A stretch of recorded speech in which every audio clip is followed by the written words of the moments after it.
Welcome back to the Coquitlam 2020 River Watershed Roundtable Webinar event. We're so excited to have you here with us this morning. We'd like to acknowledge that the Coquitlam River Watershed Roundtable is working in the traditional territory of the Coquitlam First Nation. On our pre-show, we had two local artists joining us. Our musical performer is the very talented, locally celebrated singer-songwriter Etienne Sue. Etienne crafts his music from the beauty of the West Coast and the forests of British Columbia, where he often spends his time fishing, hiking, or canoeing.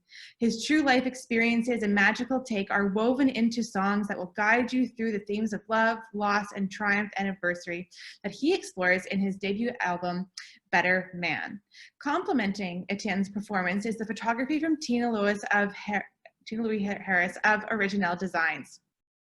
And she did a series of photographs of people celebrating their experiences in the Coquitlam River Watershed. Before we kick off on our full watershed roundtable, we are going to have a quick game of trivia. So I'm excited to have everyone here and joining us. And the first 4 participants to get all answers correct will use a $15 certificate to Tim Hortons. And the person hosting this is Corey Tull. So I'm going to pass it off to the amazing Corey Tull to help us out with our trivia game. Thanks, Caitlin. People joining us, I just want to welcome everyone again to the Coquitlam River Watershed webinar of 2020. We want to acknowledge that the Coquitlam River Watershed Roundtable is working in and on the traditional territory of the Coquitlam First Nation. We are fortunate to live and work and play on these lands, and we strive to fulfill the call of reconciliation as exemplified within the report of Truth and Reconciliation Commission.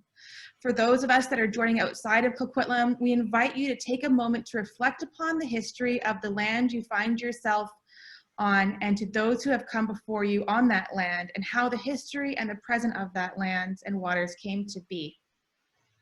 Just wanted to double back for the winners of our trivia. Please submit your emails. That's Mitch, Eric, Bonnie, and Laura. Send in your emails maybe to the Q&A or the chat function if it's working, and then we can get your gift cards to you. I also want to thank our amazing local artists who shared their gifts with us this morning. Our musical performer was the very talented and locally celebrated singer-songwriter Etienne Sue, which is complemented by the photography of Tina Louise Harris of Original Designs. If you didn't get a chance to check out our pre-show, don't worry. You will have another opportunity to enjoy their performances at the end of the event. Wow. Okay, so we have a lot of people joining us today, and even though I can't see all your faces, I know that there's many familiar faces out there, but also many new faces. I'm so happy that you guys were able to join us on this webinar to learn more about the Coquitlam River Watershed Roundtable and the work that's being done to protect our watershed in our community. Just want to share some Zoom tips for everyone.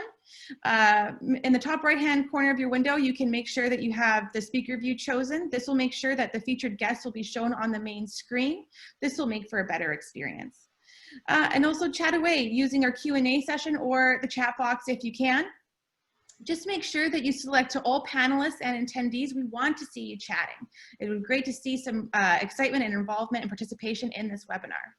If you would like to ask questions to our guest speakers, you can use the Q&A that will be on at the bottom of your screen. You can click that and you can enter in your questions there, and our guest speakers are excited to answer your questions. If your video or audio starts to freeze up, make sure no one else is on your Wi-Fi, or shut your own video camera off. This should resolve the issue. And lastly, if you're having a good time, we'd love it if you could share screenshots or post about the event on social media so that we could raise awareness about the amazing work being done in our Coquitlam River Watershed. So please don't be shy. Introduce yourselves to the group using the chat. Let us know who you are, if you have any affiliations you would like to share, and what inspired you to attend today. To start things off, I'll introduce myself. My name is Caitlin. I'm a community advocate, and I'm so happy to be here with you today as your MC. And I'm here because I'm so appreciative of the work of the Coquitlam River Watershed Roundtable that they do all year round, in and out, kind of sometimes a little bit behind the scenes, and we don't always get to see what they're doing. And I'm really appreciative and happy to be able to participate here to celebrate their work. Joining us today, we also have our facilitator, Robin Watchell, who is the president of the Hoy Scott Watershed Society and who's a core committee member of the Roundtable. She's helping admit guests and keeping things running smoothly. We also have our moderator, who is the amazing Corey Tull from the Canadian Freshwater Alliance, who will be monitoring the chat and organizing our questions and comments for the guest speakers. And finally, we have our meeting chair who will help us keep us on task, which is Kristen Wilson, the president of Jack Suey Construction, and is a core committee member of the Coquitlam River Watershed Roundtable. I would also like to acknowledge the following local representatives who have made time this morning to participate in our webinar. From Coquitlam First Nation, we have Councillor George Chaffee. We also have 2 members of Parliament with us as well. We have MP Ron McKinnon and MP Nellie Shin. From Coquitlam City, we have Mayor Richard Stewart and Councillors Steve Kim and Terry Towner and Trish Mandeo. From Port Coquitlam, we have Mayor Brad West and Councillors Laura Dupont and Nancy McCurra. Our guest speakers today are Andrew Tugwell and Dr. Lorian Nesbitt. And first of all, I would like to introduce our Coquitlam River Watershed Roundtable Coordinator, Cherie Dubowitz. Here you go, Cherie. Thank you, Caitlin. Thank you everyone for coming. Good morning. My name is Cherie Dubowitz and I'm the coordinator for the Coquitlam River Watershed Roundtable. To start, I'd like to acknowledge that we are on the traditional territory of the Coquitlam First Nation. Welcome and thank you all for taking the time to participate in this Community Roundtable Webinar, which is being held in place of our in-person meetings due to COVID. Your guidance and support is key to our success and to a healthy watershed. The Coquitlam River Watershed Roundtable is a multi-stakeholder and Indigenous knowledge collective that started out as the Coquitlam River Watershed Strategy in 2007. It grew to a formalized roundtable led by a core committee in 2011 following a 4-year community engagement process. A few years later, roundtable members initiated a task group which identified the top pressures affecting watershed health and human well-being, as development, invasive species, stormwater, water extraction, recreation, vandalism and illegal activity, mainstream cultural norms, and mining, and formulated strategies to address these pressures: watershed health and human well-being. It's no secret that these 2 elements are connected: healthy watersheds, healthy people. Think about how you feel when you walk through your favorite part of the forest or visit your most loved spot on the river. You take in the sights, sounds, smells, and I'm willing to bet often catch yourself in a moment of awe. Take note of how you feel: calm, happy, peaceful. Today we've brought 2 guest speakers who will share their knowledge of the connection between human well-being and green assets. As part of our strategy to address the pressure of development, we'll then turn the floor over to you, our community, to help guide us in providing recommendations for the development of green assets in our watershed in an effort to improve its health and your well-being. Thank you and enjoy the event. Thank you, Cherie. I'm excited to introduce our first guest speaker, Andrew Tugwell. He is the Director of the Health Promotion and Health Literacy at BC Children's Hospital. He is responsible for facilitating the development and of leading programs and services that promote the physical and mental health and well-being of children, youth, and families. The opportunity for questions will come after both guest speakers have spoken, but don't be shy. You're welcome to submit your questions while our guest speakers are presenting. Just remember that questions will be answered after both guest speakers have presented. Over to you, Andrew. Great. Thanks very much for having me. It's a pleasure to be here. I'll just get my screen sharing happening here.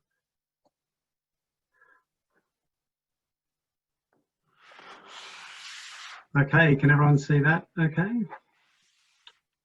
Right, okay. Well, thanks very much. Yeah, so my name is Andrew Tugwell. I'm the Director of Health Promotion and Health Literacy, as has been outlined. And I'm coming to you from my home here on the North Shore, which is on the Squamish and Tsleil-Waututh First Nations territory. So thanks very much for having me.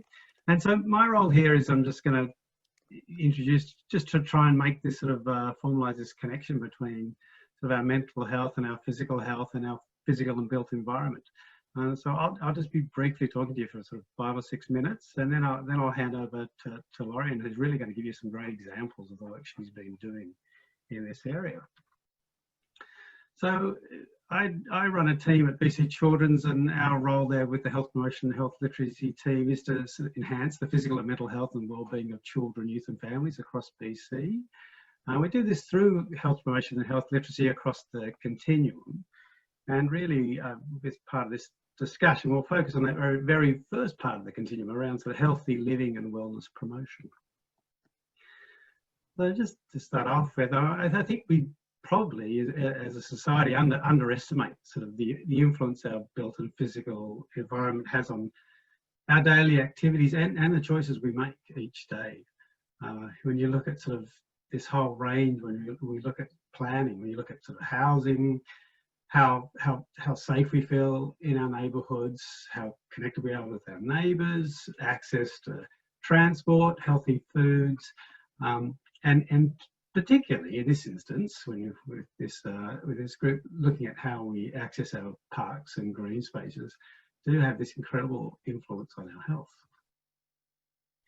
So I sort of started doing a lot of this work about sort of 10 years ago when working with partners at the BCCDC, and we had this healthy built environment, a bit like your group here. We had the Healthy Built Environment Alliance, and some of this additional work started because as we worked with planners and people working on councils, the request really was around, you know, people knew that sort of this good design, and you sort of just basically feel this is the right way to go. But the call was, how could we, the folks working in health, sort of provide some solid evidence that really supports this work and these design principles.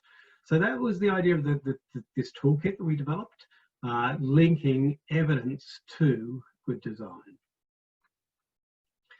And so the next piece of work that I had commissioned really with this group is then really building in on mental health and well-being. So some of the early work that was clearer, sort of the physical health impacts that could happen due to good design. But there's sort of this emerging evidence just around mental health and well-being around these design principles.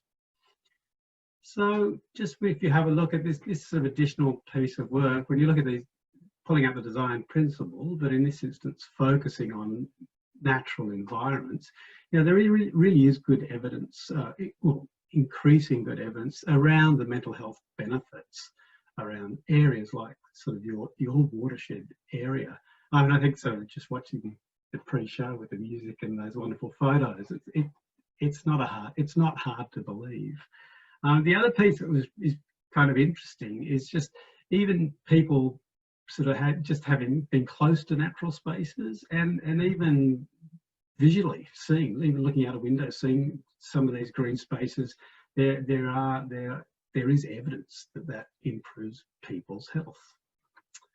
And then just focusing a little bit more around these pathways, linking green space to mental health, there is this sort of this element around promoting exercise. But then if you take that next sort of layer again down, that then improves mood, reduces stress, helps with sleep, and then this sort of general purpose of a feeling of purpose and accomplishment.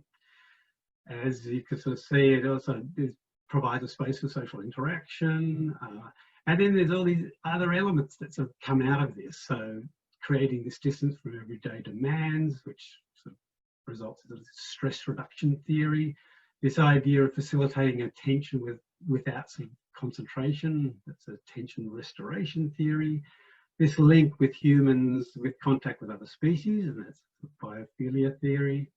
And then, you know, lastly, but really quite importantly, this idea reduces exposures to air pollution, noise. You know, noise is increasingly becoming a big issue, and heat. The effects of heat, natural environments can really help there. And I think my 5 minutes are coming to a close end. I just thought, you know, there is some really interesting. There's some great sort of reading on this area, and even though this is not necessarily part of the evidence that we use, but this was a good book. Probably a lot of you are aware of this Last Child in the Woods, and Richard Louv here sort of describes this. It's not an actual diagnosis, but he talks about nature deficit disorder, which is quite clever in a way, because it's sort of linking it back to this concept of health. And in that book, he talks about people in this concept, and maybe prescribing nature to people, the benefits of getting people out. out into the natural environment. And I thought this would be a nice quote to leave you on before I hand over to Lauren. But this idea that, you know, time in nature is not leisure time, it's an essential investment in our children's health, and also, by the way, in our own health. So, you know, I think it's important to everyone. I'm speaking to you from BC Children's. However, we take a much more holistic approach, looking at, you know, not just children, but families and communities. So hopefully that's a worthwhile introduction to this topic. And now I'll hand over to Lauren, who will give you some really good examples of the work that she's been leading.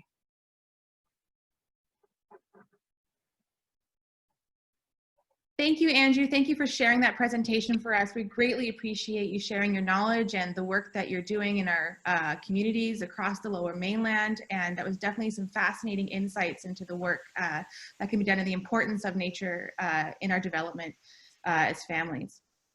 And I want to just kind of double back here. Unfortunately, earlier I missed out on acknowledging Joan Isaacs. MLA Joan Isaacs for Coquitlam Brick Mountain is here in attendance today. So thank you very much for joining us. Now we turn to Dr. Lorian Nesbitt. She's an assistant professor of urban forestry in the Faculty of Forestry at the University of British Columbia. As a researcher, she is exploring on how our urban environments and communities interact with our natural environments, with a particular focus on equity, human health, and climate change. Folks, don't forget about the opportunity to ask questions of our guest speakers. Please use the Q&A function or the chat box, and questions will be answered by either Andrew or Lorian after the next presentation. Thank you.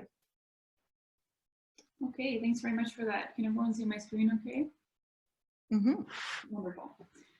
So I'm here today on the traditional and unceded territory of the Musqueam First Nation, and I want to say thanks for the opportunity to be on this land here today. It's amazing how we're all coming together from different parts of the Lower Mainland. Now we're all virtually connecting. Thanks very much for the opportunity to talk today a little bit and follow up on Andrew's really interesting introduction to the topic. I'm going to talk about urban nature for healthy cities and really just touch on a few ideas around the benefits of urban nature and green equity and environmental justice. It's a lot of content in very little time, so looking forward to hearing your questions that will allow us to maybe delve a bit deeper into some of the things we're bringing up. So first I'm going to talk a bit about the benefits of urban forests, including ecosystem services and health and well-being, and then end with a brief discussion of urban green equity.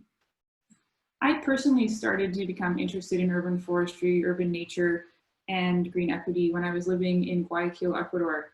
And it was because I was living in this city that was really hot and really noisy and really fun, but didn't have a lot of nature. And really most of the nature was located in the Malecon, which is like the walking area along the river. And there's all these beautiful mature trees there and not really much in the rest of the city. And I found myself drawn to that area to recreate, and gradually started to understand that what I was missing in the rest of the city was that contact with nature.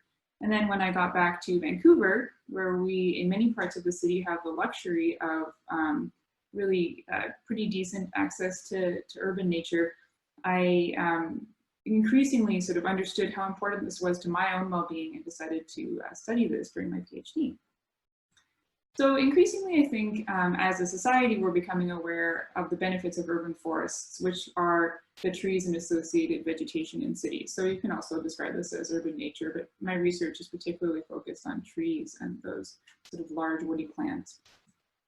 And so we have all these things that are called ecosystem services that we're starting to understand more and more. So trees sequester CO2, they help us adapt to climate change, they reduce flooding, they reduce air pollution, and so they also have all of these physical health benefits. They lower stress, they improve attention, they give us opportunities for recreation and physical health, some of those things that Andrew just talked about today.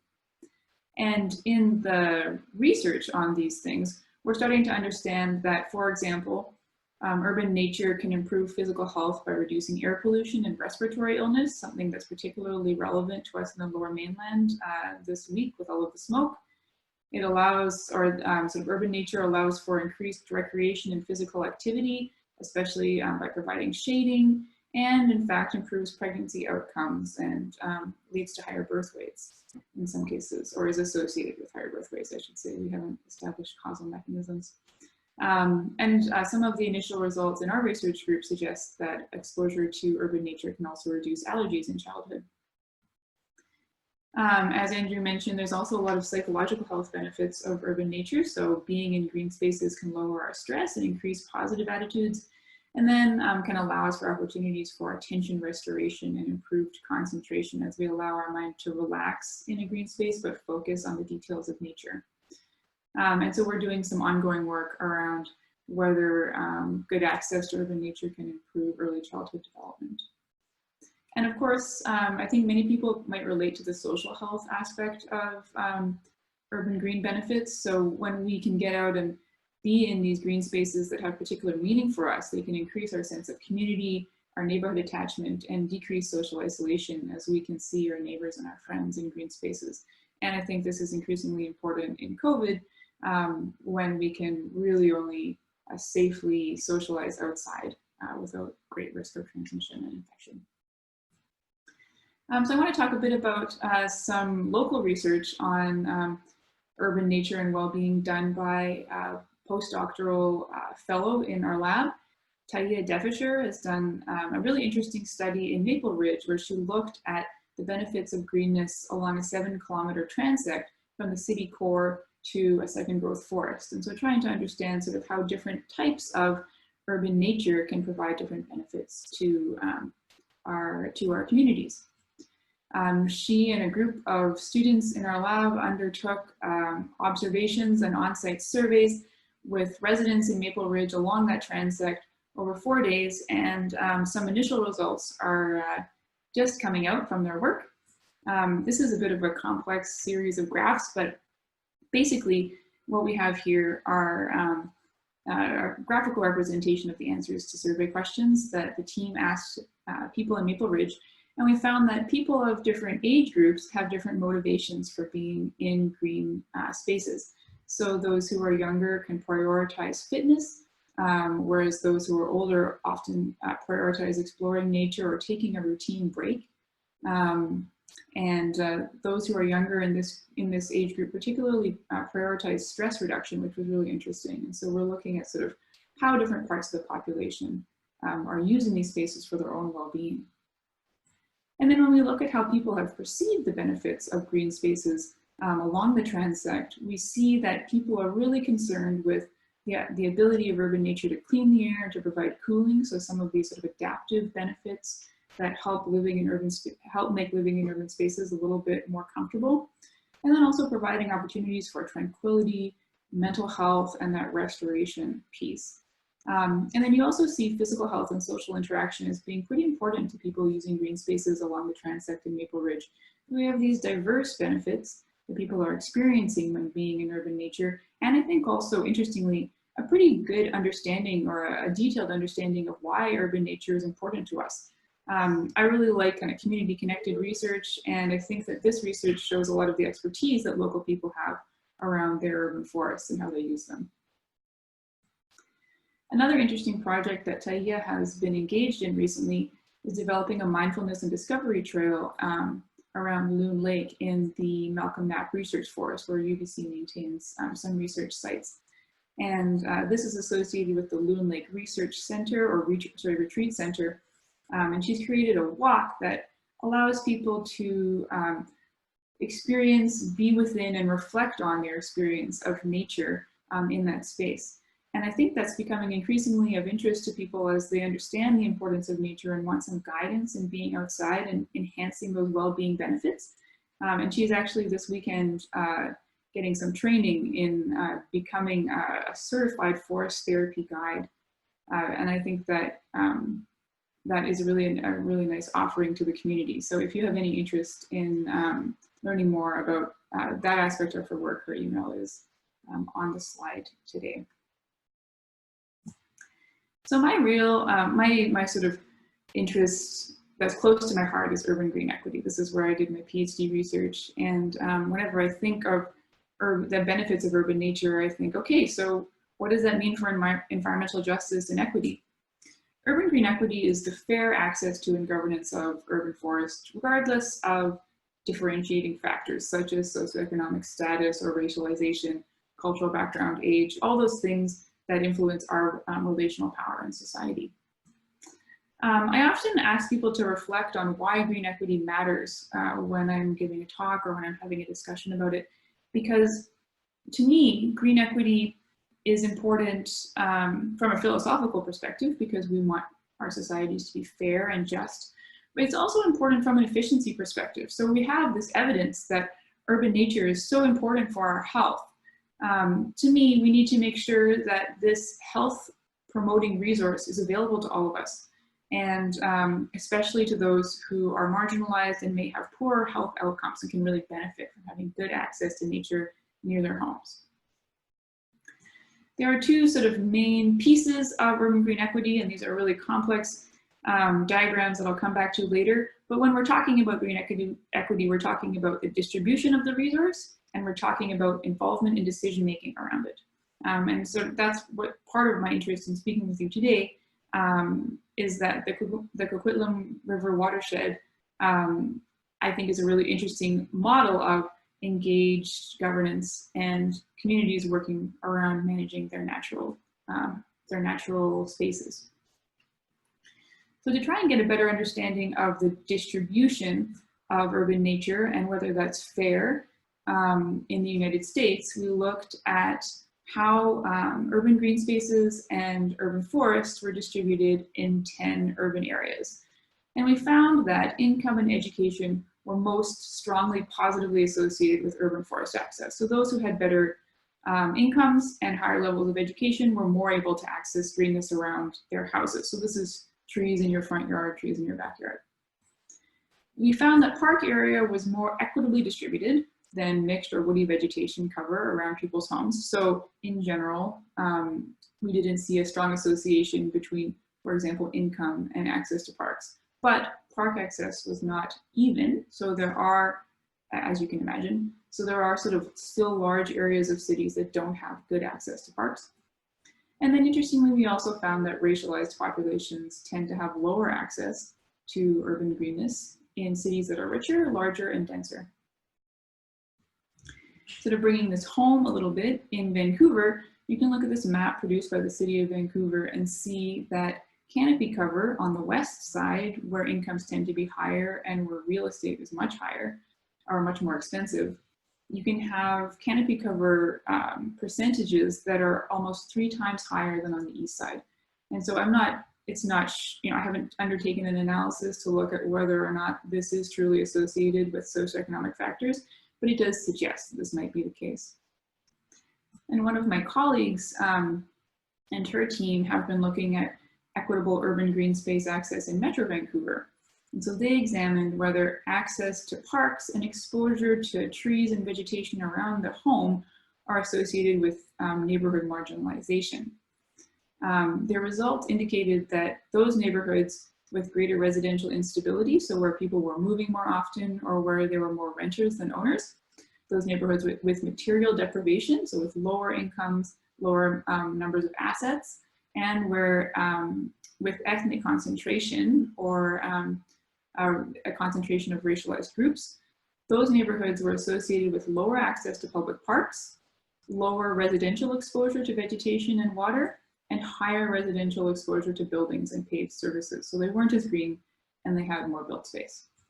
And if you just take a look at this map, you'll see that the fraction of vegetation available to neighborhoods on the west side or on the left side of the screen was much higher than the fraction of vegetation on the right-hand side, where you see more gray or more built-up area. So we have a lot of work to do in the Lower Mainland as well around environmental justice and making sure that we all have reasonable access to urban green. So final slide, we're coming back to what do we do about this? We know that spatial distribution is an issue. To me, what's really important when we're trying to fix these inequitable distributions is looking at the decision-making process and what I'm calling recognitional equity. Making sure that communities are involved in a fair and a real way in shaping the nature around them. Making sure that they are brought into the decision-making process early and that their voices are heard so that we can create urban nature in our neighborhoods that serves our populations. That's it for me. I've definitely run out of time, so I'd like to thank my many collaborators at the University of British Columbia for supporting all of this work, and look forward to your questions. Thanks. Wow, thank you so much, Dr. Nesbitt. I would now like to welcome folks to ask questions to our guest speakers. You can direct them either to Dr. Lorian or to Andrew. They talked about some pretty fascinating subjects today, focusing around equity and health. It would be great if you could share your questions. If you don't have any questions, maybe it's a comment you could share. Another thing that we're asking for people to do is to share 3 words in the chat box that resonate to you about well-being in the watershed. I see so many great examples already. Margaret with wildlife, air, nature, Elaine, peace, space, life. We're going to use all of your contributions to create a Wordle at the end, and we'd love to do that. So please share with us your 3 words, as well as any comments or questions for our guest speakers.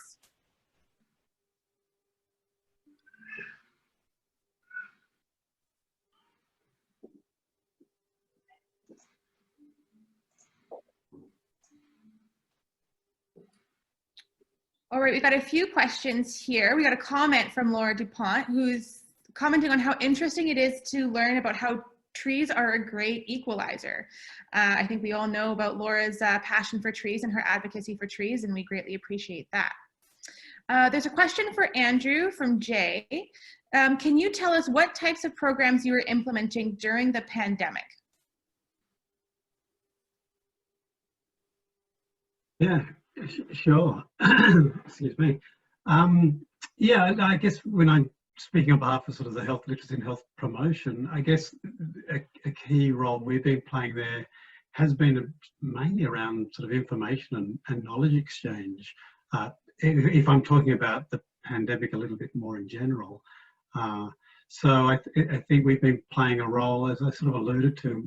I mean, I'm part of BC Children's, which is also part of PHSA, which is a broader group. And so you know, BC CDC is another member of PHSA who really have been taking a lead. But I think the role we've been playing with our sort of health literacy and health promotion team at Children's is really helping look at some of the messaging and trying to support messaging that is going out to families, specifically around youth. We do work also with, I don't know, people are aware of Foundry. There's Foundry centres across, you know, developing across BC.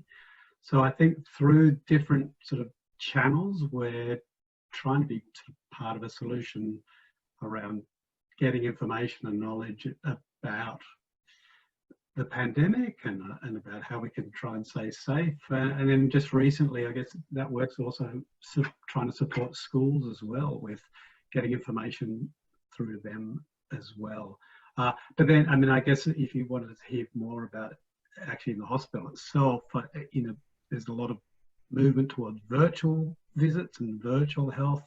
And then there's all sorts of activity happening at the hospital itself. So I mean, without sort of going on for too long, I hope that gives you a bit of a touch of the range of work we're doing around this interesting time, challenging time. That's excellent. Definitely, I can imagine that you've had to be quite creative and pivot really fastly during these kind of extraordinary times with the work that you do. Is more important than probably many of us were aware before you shared with us. Trish Manduo is looking for some comments about nature deficit disorder becoming a common diagnosis. Do either Andrew or Lorian be able to speak to nature deficit disorder? Sure. Yeah, maybe Andrew, you have some comments on this as well. I think that we're definitely not making enough time to go outside. I have a young son myself, just a year, and one of my priorities is making sure that he's outside a lot because it really calms him down. And I think that we see that with a lot of children. One of my hopes is that with the pandemic going on and a lot of us spending more time outside, that we'll create some more healthy patterns so that we don't have that type of nature deficit in the future. For example, UBC Childcare is spending most of their time outside, including having children sleep outside, and this is common practice in many countries around the world.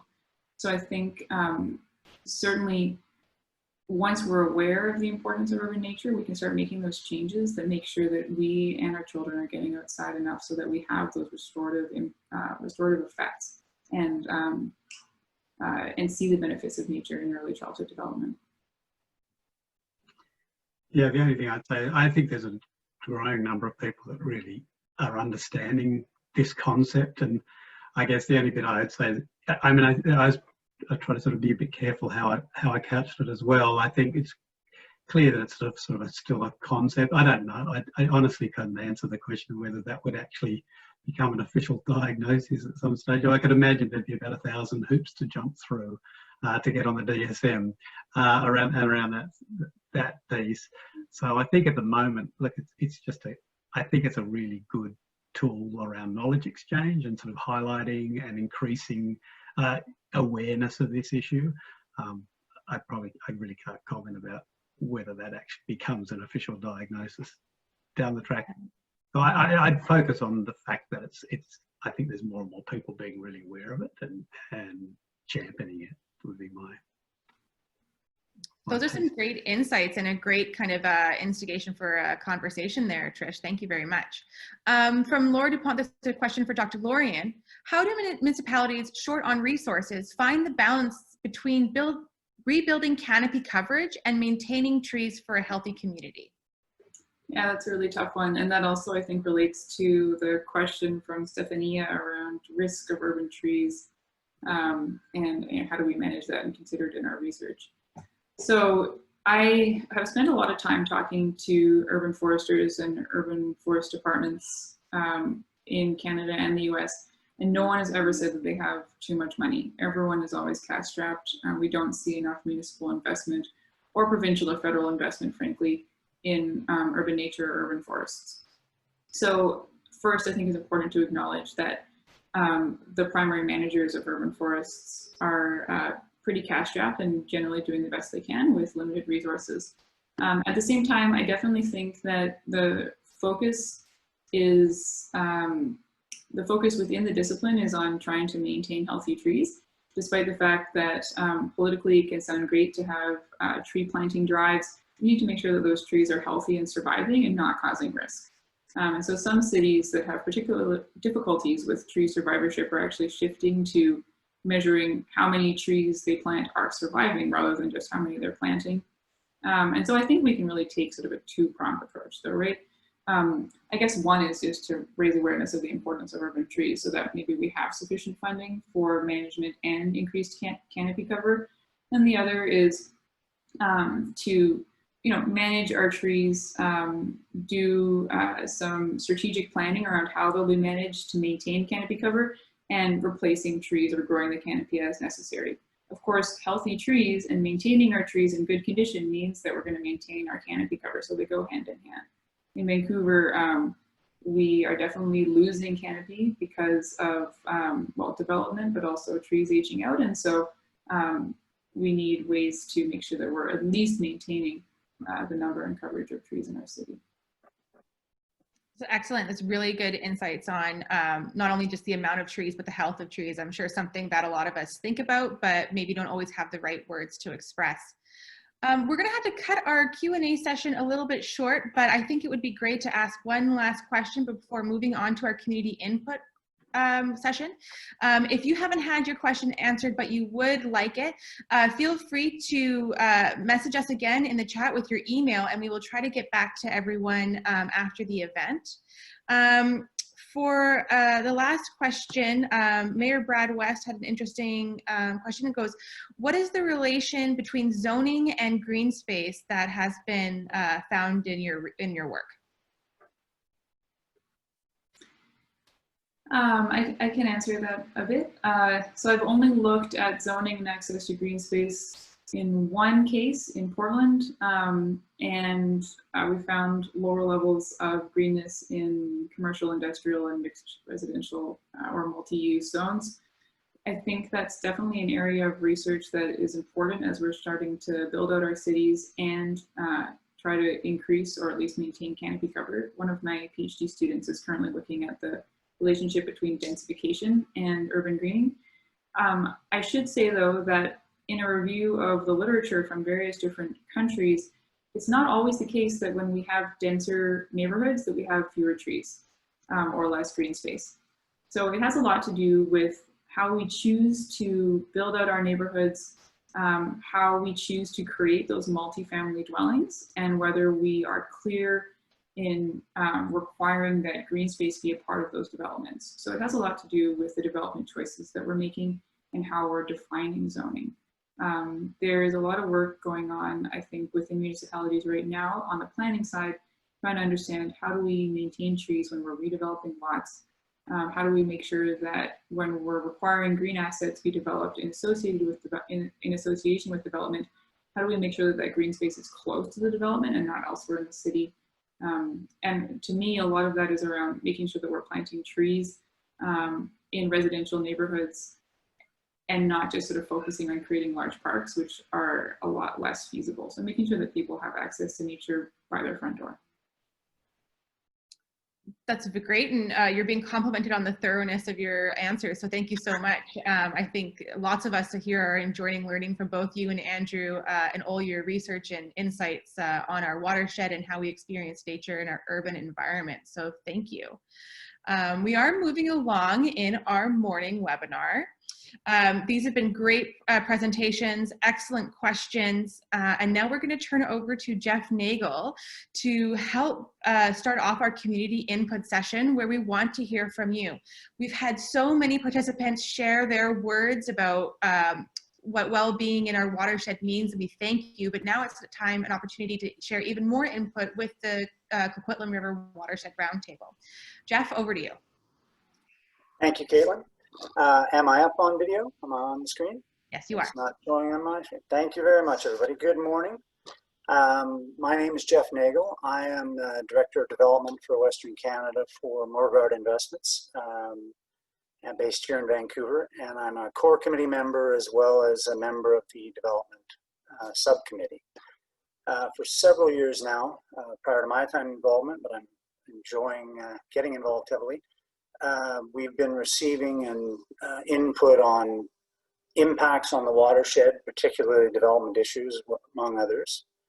And the intent of the development subcommittee is to encourage environmentally friendly design in the watershed going forward, reducing impacts, negative impacts, and enhancing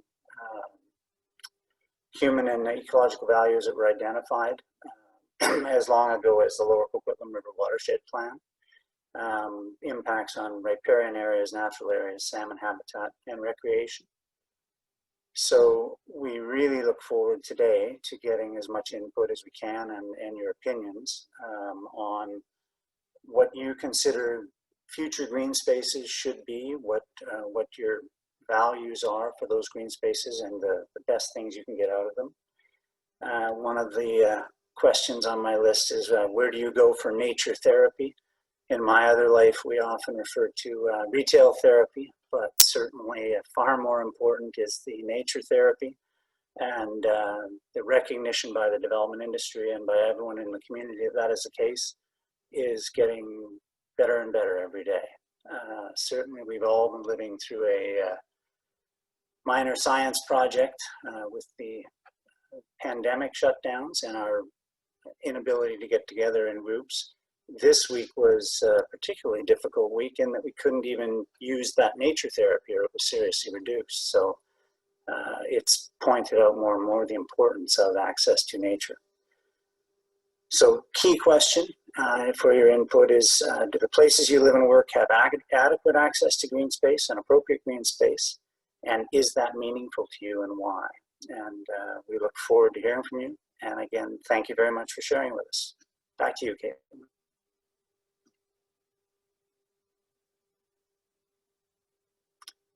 Got you on mute from my video.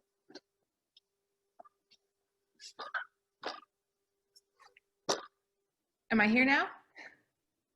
Okay, great. So just keep in mind that this is not a Q&A session. It's an opportunity to share your comments with the roundtable. I see quite a few folks have been sharing comments in the chat. If you have a question for the presenters, you can feel free to put it in there with your email address, and hopefully we'll be able to get back to you with an answer with the appropriate person by the end of the event. If you would like to comment, you can, I think maybe we are not, are we doing the raised hand function? Sorry. Okay, if you would like to comment and share with the group your input to the community, to the Coquitlam River Watershed Roundtable, please use the raise hand function or chat in the box. It would be great to get your participation. And also we will be sending out a survey after this webinar for everyone to fill out to participate as well. Okay, Corey, do you maybe want to share some of the comments that you're seeing?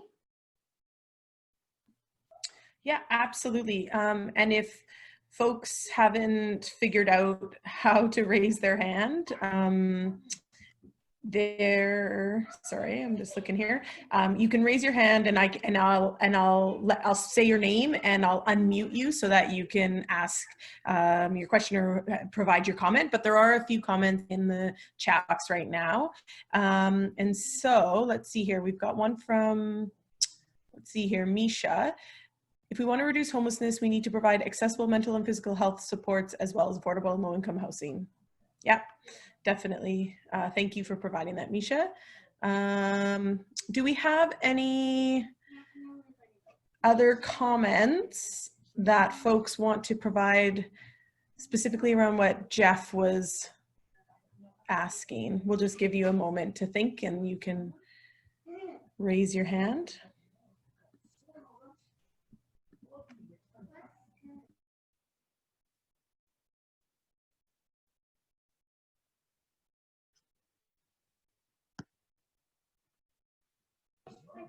So just another comment from Melissa Chan, 3 words: sacredness, wisdom, and complexity.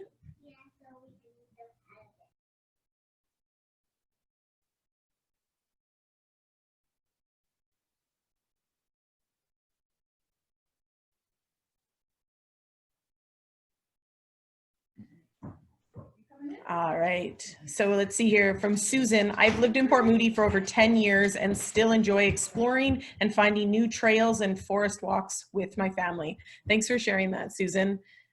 I definitely can relate to you on that one as far as going and exploring constantly with my kids as well.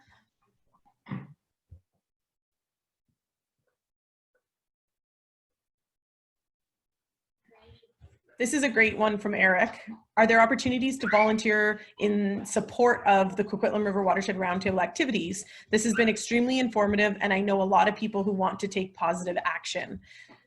Maybe I'll pass that back over to Shari to speak to right now while others continue to put their thoughts and comments in the chat box, or again, feel free to raise your hand and you can verbally provide your comments. Yeah, thanks, Eric. If anybody is interested in volunteering with the roundtable, I would encourage you to send me an email. My email is coordinator@coquitlamriverwatershed.ca, and we send out emails to our entire volunteer list with all of our volunteer opportunities, and they're also posted on our Facebook community page. So those are ways to get involved. You can also attend any of our meetings or events, which are posted on our website, coquitlamriverwatershed.ca. Thanks for that, Shari. So again, are there, does anyone else have any other sort of thoughts and comments around how we can create meaningful green space within the watershed?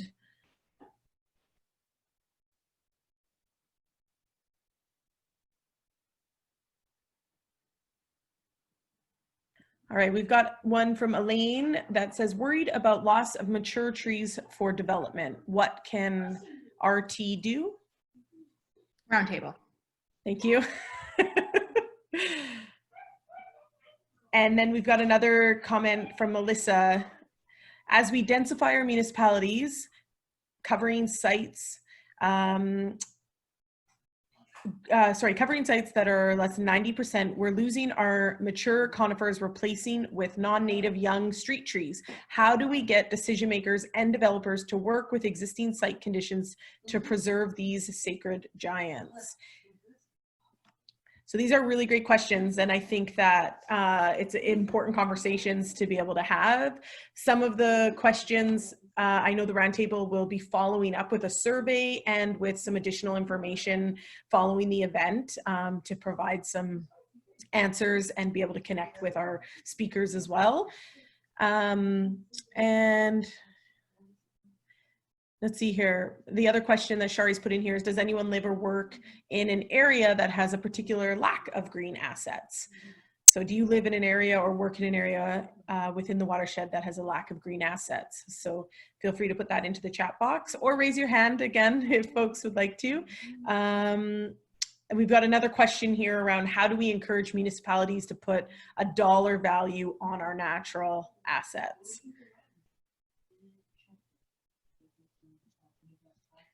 Oh, we've got a great comment here from Tiffany.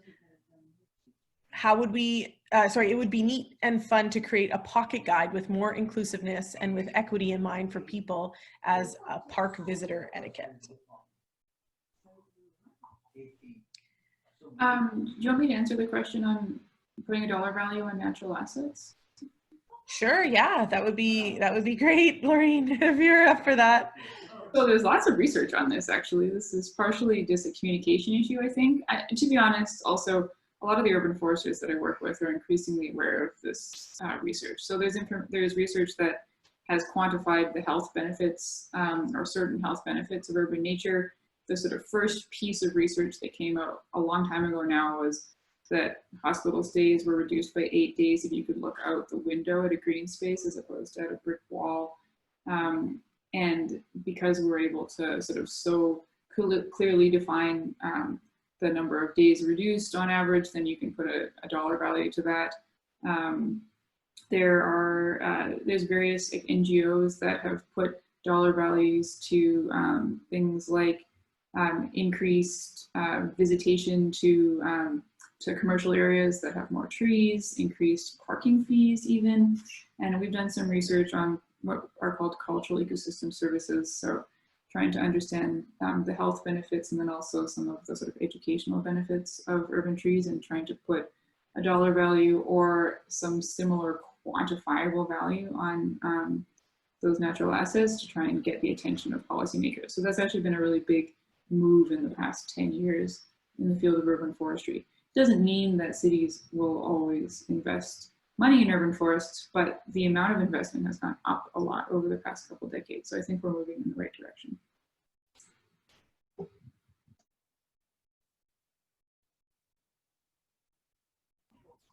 Thank you for answering that. Are there any other comments? I see there's a few questions that keep coming through that we could direct to our speakers, but I understand this session is more focused on the sort of comments and thoughts around particularly the watershed. Does anybody else have any thoughts specifically on the question around particular areas that you live or work that have a lack of green assets? Let's see.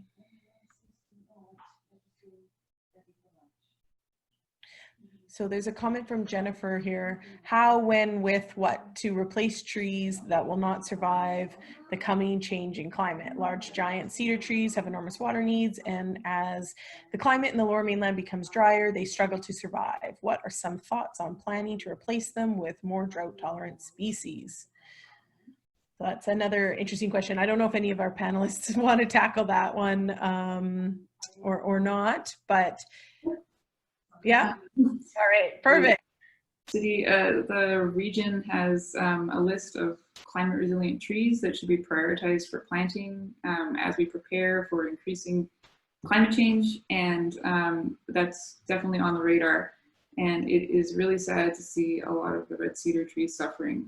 It's not clear exactly why this is happening. It is likely a combination of drought, but also development pressures.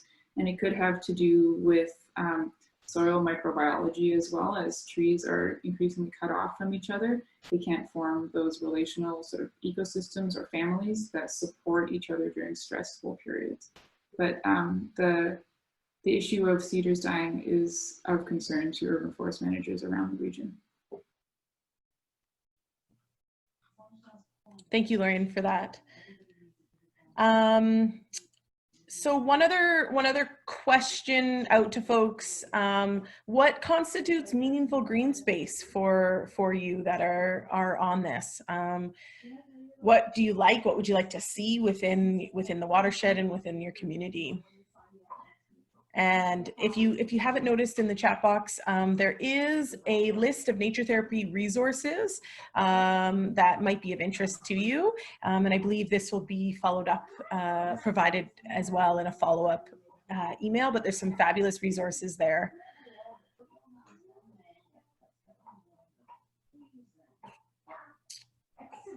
All right, and we've got a few comments around the work that's been happening in the town of Gibsons around their natural asset management program.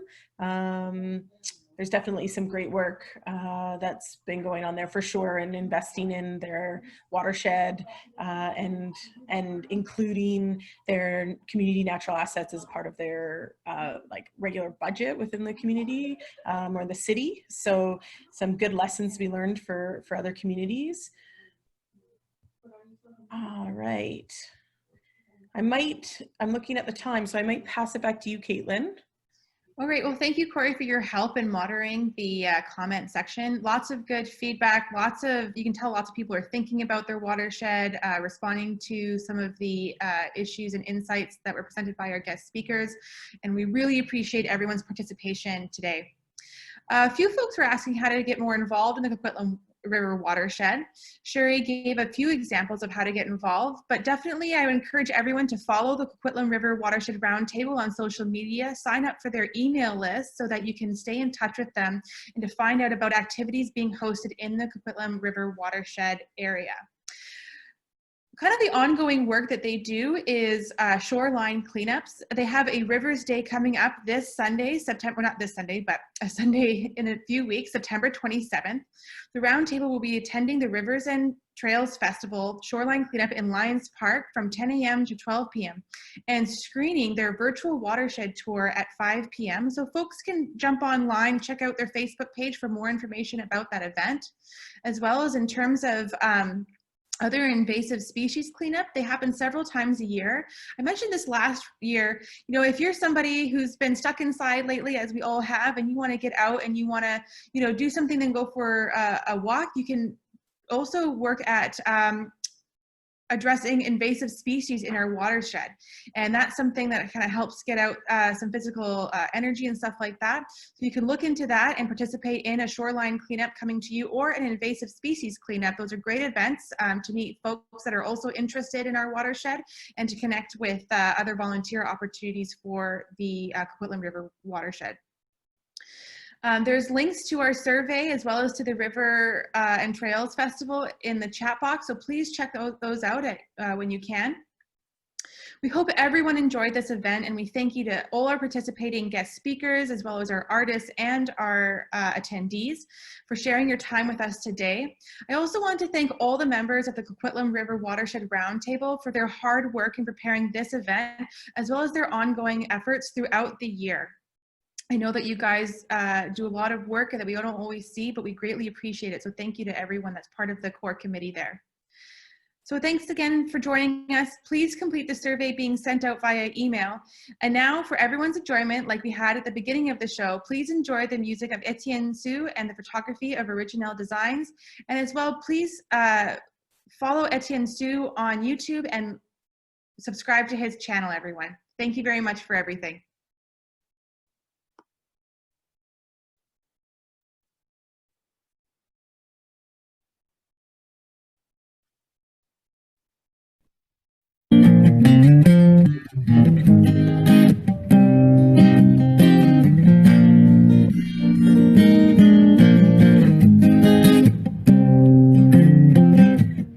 Should we go sing some songs in the watershed?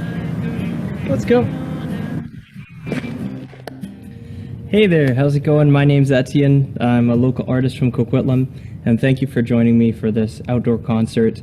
I'm performing in the beautiful Colony Farms right now in the Coquitlam watershed. This first song that I'm going to play for you is a tune that I wrote called Courtney Shorelines. And it's my ode to BC and how beautiful this province is. I hope you enjoy it.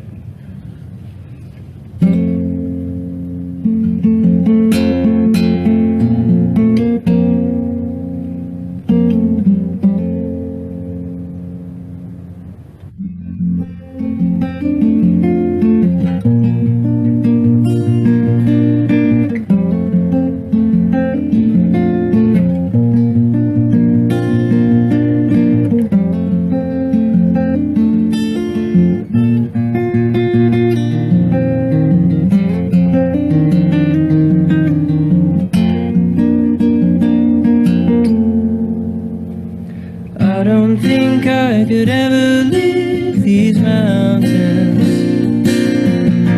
I don't think I could ever leave these shorelines alone.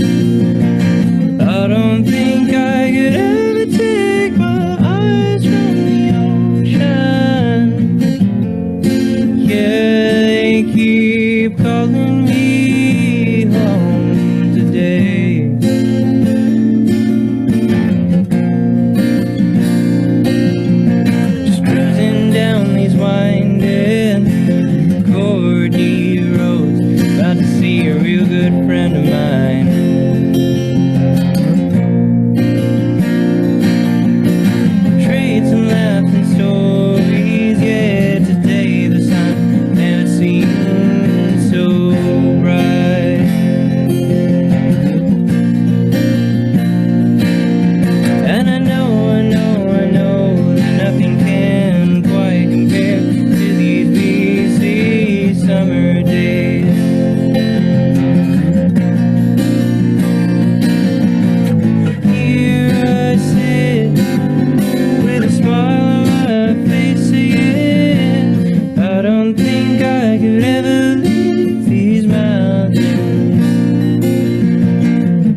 Sipping coffee in this oceanside cafe.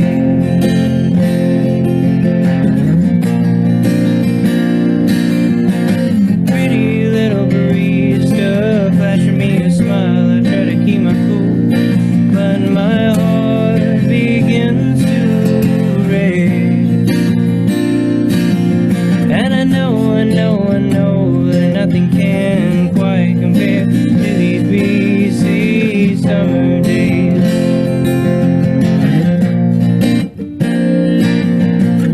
Here I sit with a smile on my face saying, I don't think I could ever leave these mountains.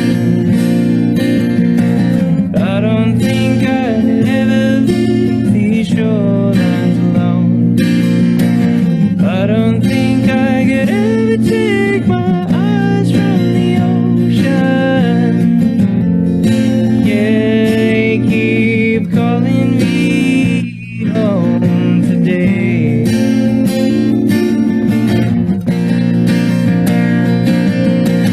Race each other to the river, casting lines and placing bets on the fruit we're gonna land today.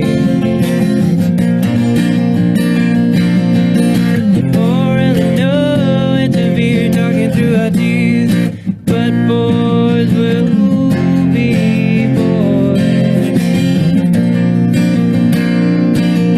And I know that nothing can quite compare to these BC summer days.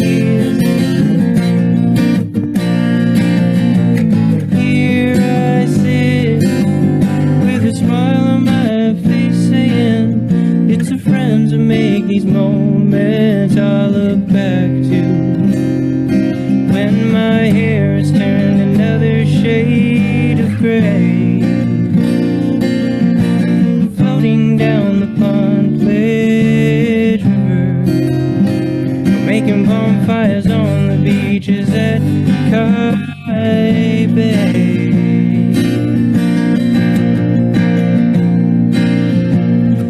don't think I could ever leave these mountains.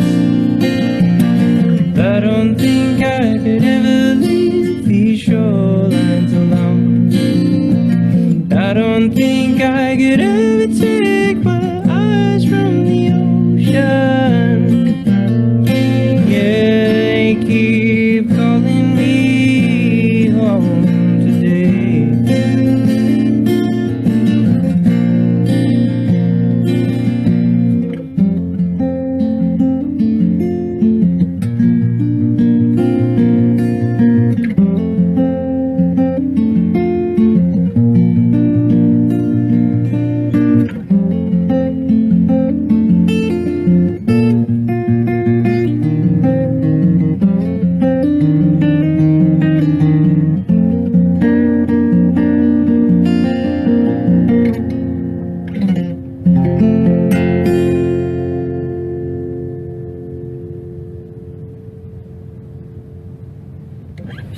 Thank you. Alrighty, for my next song, this is a tune that I wrote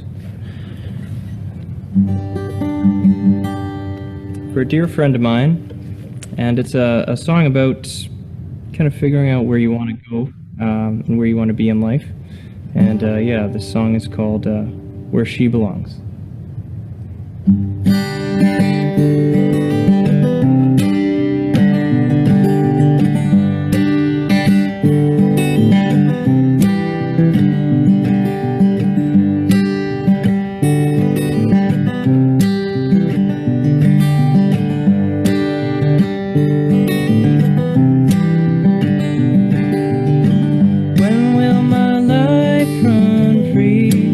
Like the tides that wash upon this bay. She sat in the sand with a book in her hand, dreaming of a better day. This big city is too small for the heart of an island girl. Spoken strong, yeah, you'd never catch her in the buzz and the hustle of these sleepless roads. Where she belongs, she knows.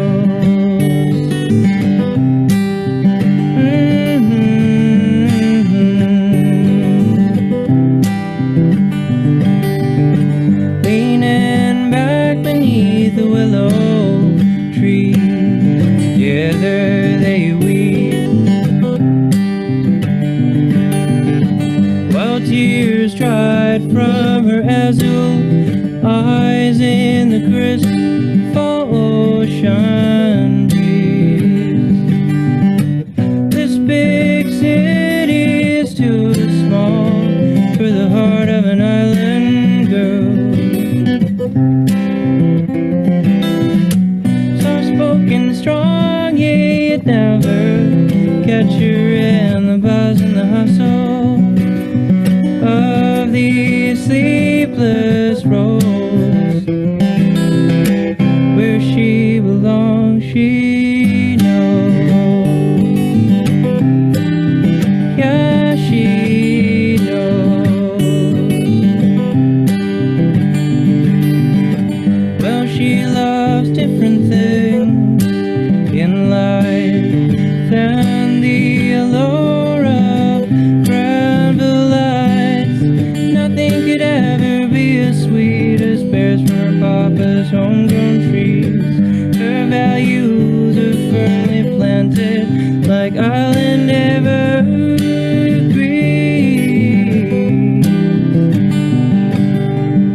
So when will her life settle down? When can she take familiar steps back to her hometown?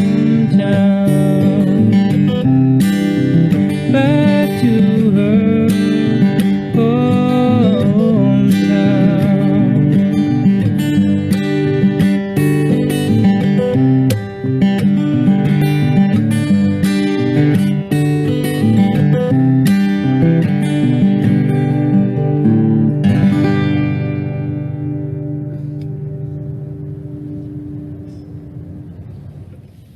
All right, for my next song, this is a single that I released in November, and another song on my EP. This song is called Better Days Ahead, and it's about kind of walking through the path of life and going through challenges and just being surrounded by good people, and they kind of pick you up and help you to remember what you have inside you. So this is for anybody that's going through a challenging time right now.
Causeways of love and light through your heart.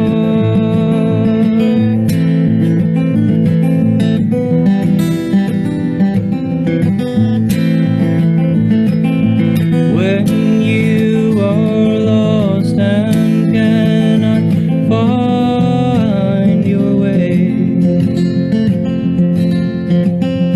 when the moon fails to clouds of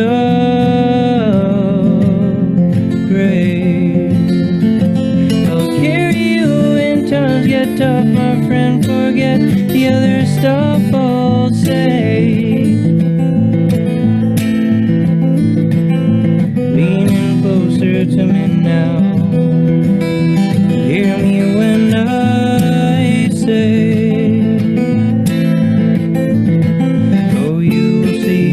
friend in time, darkest clouds are silver light. Lift your head, don't drop your gaze. Embrace this breeze that leads you on to better days.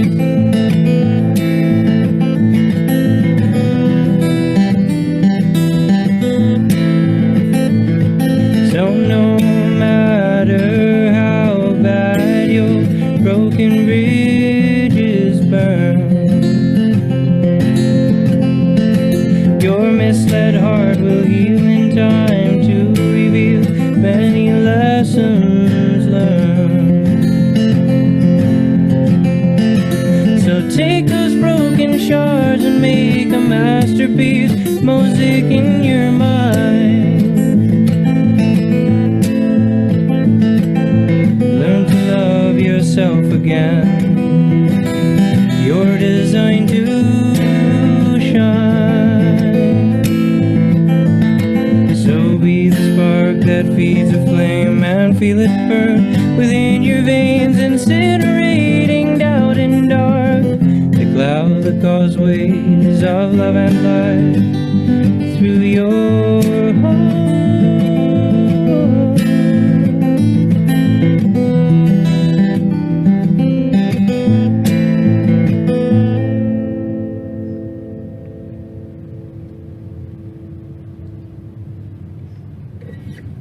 This next tune is a song called Wild Man, and it's a song about how not to deal with a relationship when it's going south. There's another tune off my EP. Hope you enjoy it.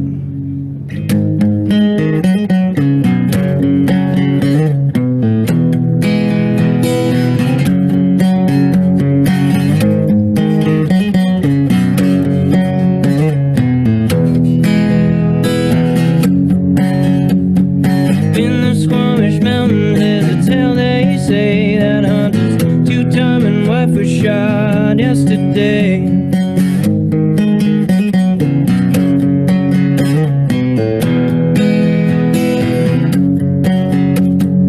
Ain't no doubt who did it, that stone-hearted man. She waited, pulled the trigger, smoking thunder. She's lying 6 feet under. Oh, she's lying. Now he's on the run, click-clack down the railroad track. Steady as a train he goes, yeah. Running from the rain he knows, yeah. Running from the pain it shows. Cause he's a born-bred killer, he's a godforsaken sinner. He's a wild man, he's a wild man, yeah.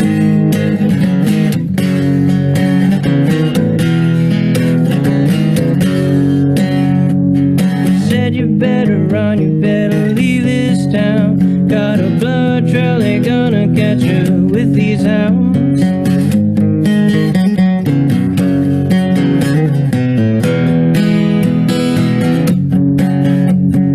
Warren Main matted here, his blackened beard untamed. His frigid stack of beards are so roaring like a flame.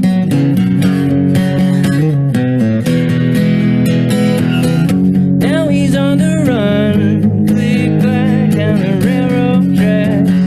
Steady as a train he goes, yeah. Running from the rain he knows, yeah. Running from the pain it shows. Cause he's a born-bred killer, he's a godforsaken sinner. He's a wild man, he's a wild man, yeah.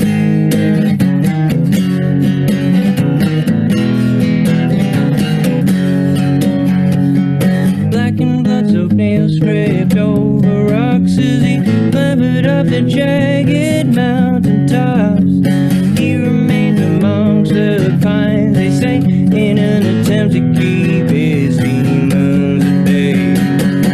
Now he's on the run, click-clack down the railroad track. Steady as a train he goes, yeah. Running from the rain he knows, yeah. Running from the pain it shows. Cause he's a born-bred killer, he's a godforsaken sinner. He's a wild man, he's a wild man. He's a born-bred killer, he's a godforsaken sinner. He's a wild man, he's a wild man. Is any room in heaven for a wild man, for a broken man, for a killer, for a sinner, for a dead man?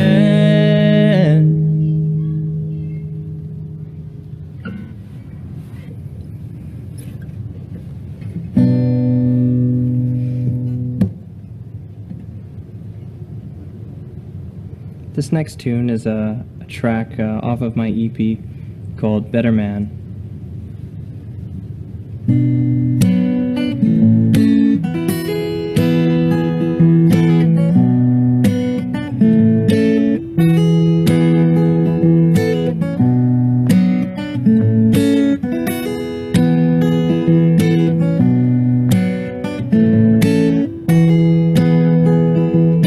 Sitting with a girl having drinks and I'm laughing, but I'm looking straight through her eyes and I'm seeing you in my mind.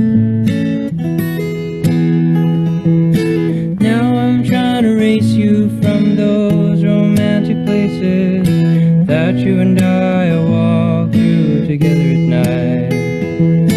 Ooh, oh, come back to me, maybe you'll see I was a better man than you ever thought I could be. Can't you see, you treated me right, but my heart was just not ready, just not ready, yeah. So I took a long ride to the sands of Tofino, my brother by my side. I had high hopes at open sky and firelight, bring to me the answer, kept me up at night.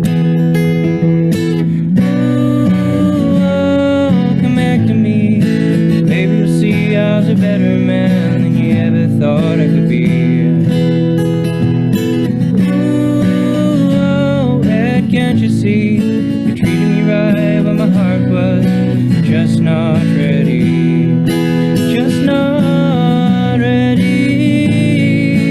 yeah. Sitting quietly amongst the pines, look towards a charcoal sky.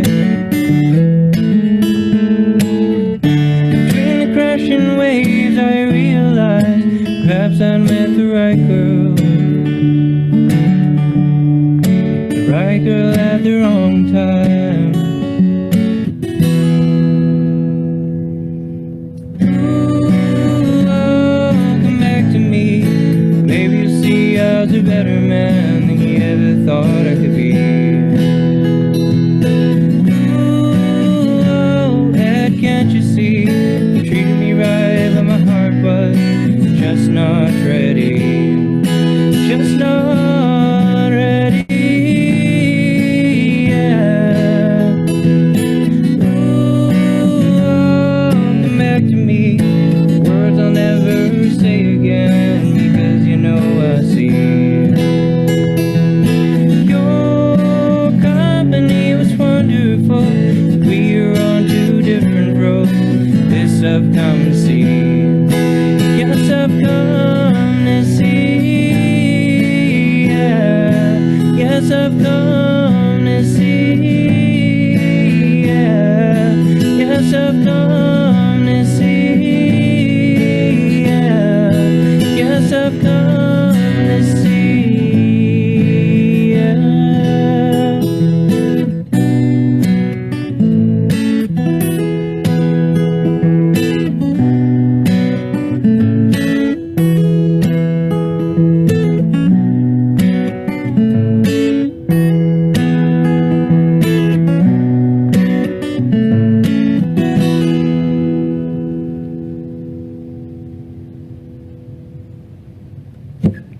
Thank you.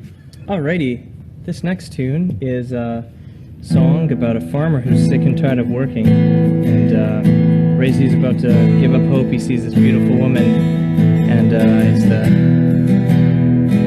interaction between the two of them. This song is called "She's the One for Me."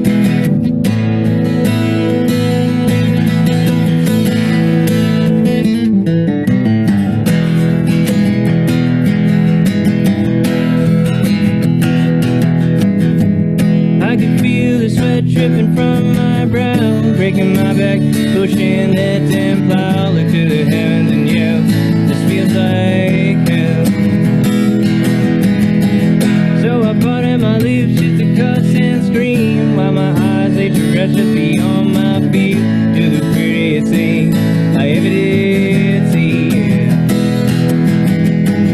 Like a whiskey on the rocks on a mid-August day, this fine young female, I must say, stole a glance at me, cut through my soul. Oh, she's the one for me. Yeah, yeah, yeah. Yeah, so I can't clearly see, yeah. So I grabbed my jaw from off the floor. Suddenly my aching bone didn't feel so sore. Till my shaking boots and stones got a roll, yeah. Made my way through the barley in my field to the thicket just across the stream to the wishing well where she did lean. When I tried to bar my lips, oh, my tongue did twist and tumble words just fell right out of my mouth. Oh, she's the one for me. Yeah, yeah, yeah, yeah. Yeah, so I can clearly see, yeah. She just looked at me and smiled so sweet. Boy, you are braver than you seem. So you're working so hard in your field.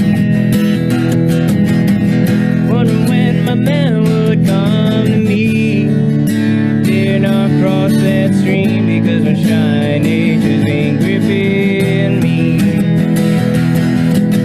Oh, she's the one for me. Yeah, yeah, yeah, yeah. Yeah, so I can clearly see, yeah.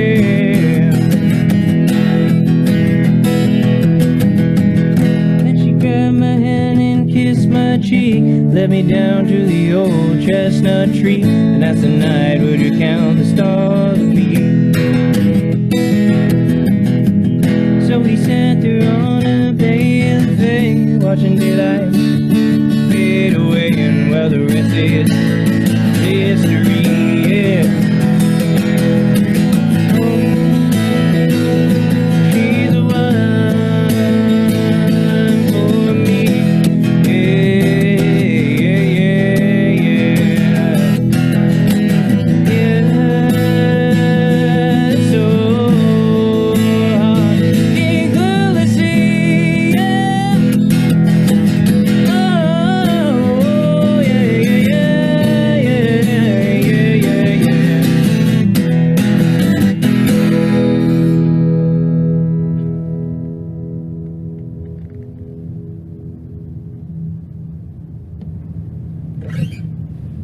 Alrighty, this next song that I'm going to play for you is called Heaven and the Ground, and it's about sometimes we look around and we see people and they have they're at the high of highs and they seem like they have everything together, and then sometimes we feel like we don't really have everything together, and sometimes we're floating in between, and that's sort of what this song is about, because we all go through it, and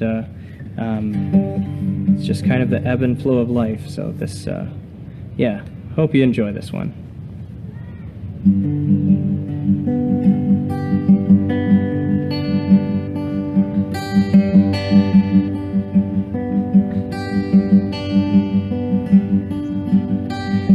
February blows her winter winds around me. She breathes the icy mist from snow-capped mountain pines. Here I'm wondering what awaits ahead in life for me, and I've never felt so confused before.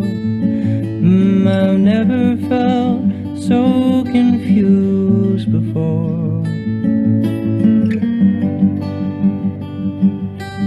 Seems like everyone around me knows just where to look to find a job that pays the bills and a companion to start a book that outlines the greatest chapters amongst the tears and laughter in their life. But the more I ask around, I find that most people are somewhere between heaven and the ground, and that makes it a little more okay to feel a bit like I have lost my way. Maybe you are feeling the same, and that's okay.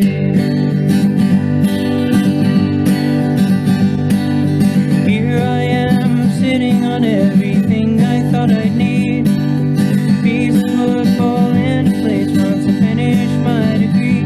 Oh, how silly I was to think life works in such a way, when my journey's just beginning. A new mountain every day, a new mountain every day. But the more I ask around, find the most people are somewhere between heaven and the ground, and that makes it a little more okay. Feel a bit like I have lost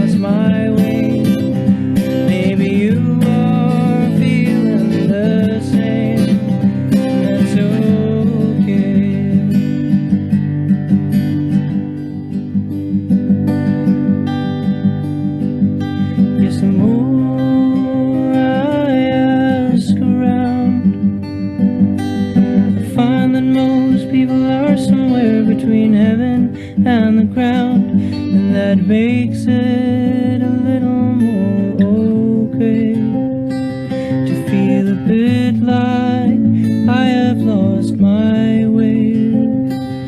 Maybe you are feeling the same, and that's okay.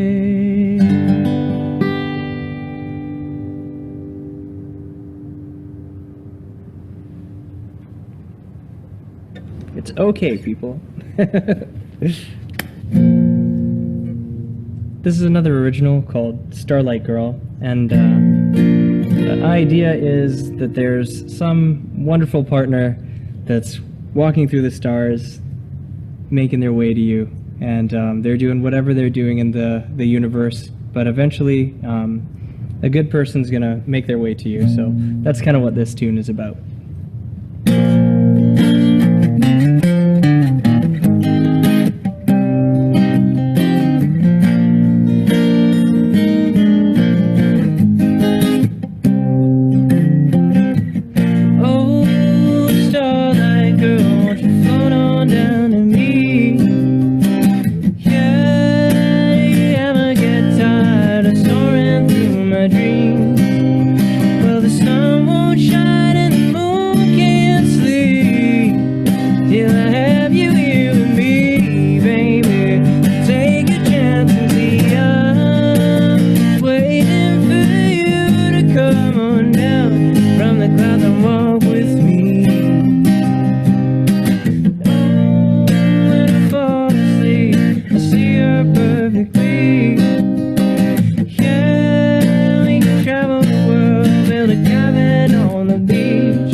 This tune that I wrote is called The Hurricane Rider, and I wrote this song when I was on tour on the Sunshine Coast.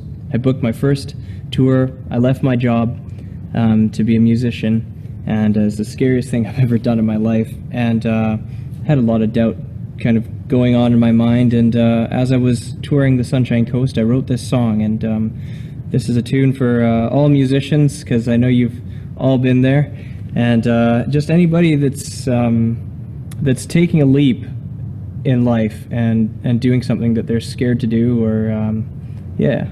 So that's kind of the idea about this song, and what my music embodies, I guess, as an artist.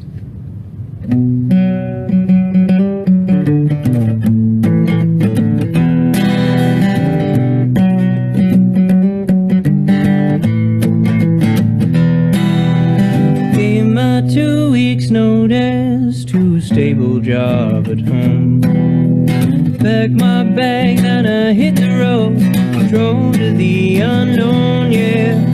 First stop on this trip of mine was a winding Sunshine Coast, where I booked myself a couple gigs to cover food and gas at most. Like a drifter riding on his dream, fear bites hard upon his heels, he'll make it but he weeps. Like a rider upon a trusted steed, he only chases hurricanes to find the man he's meant to be, yeah.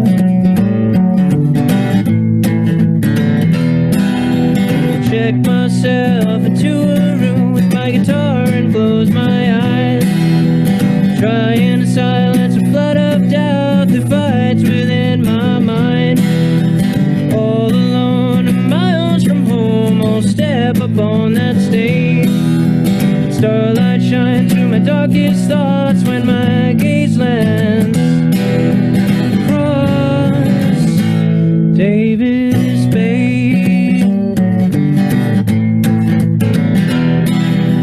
Like a drifter riding on his dream, fear bites hard upon his heels, he'll make it but he bleeds.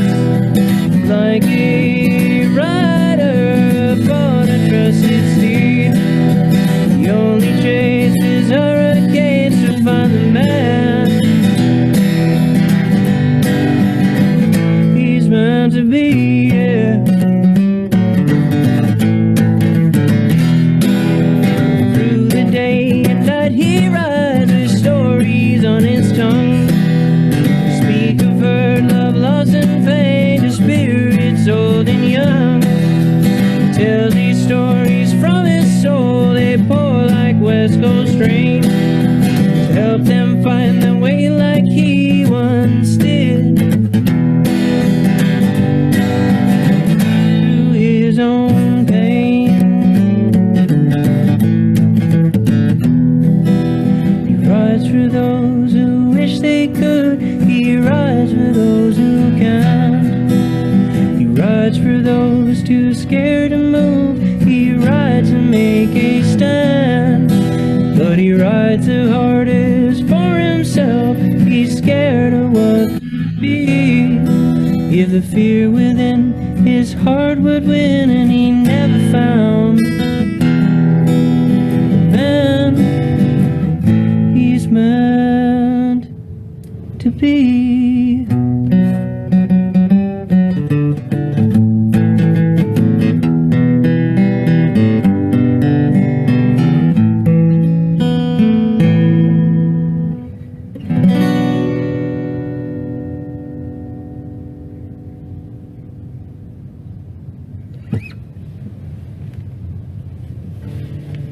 Well, thank you so much for listening. I had an awesome time performing for you all, sharing my original music with you, and I hope you enjoyed those stories and those songs.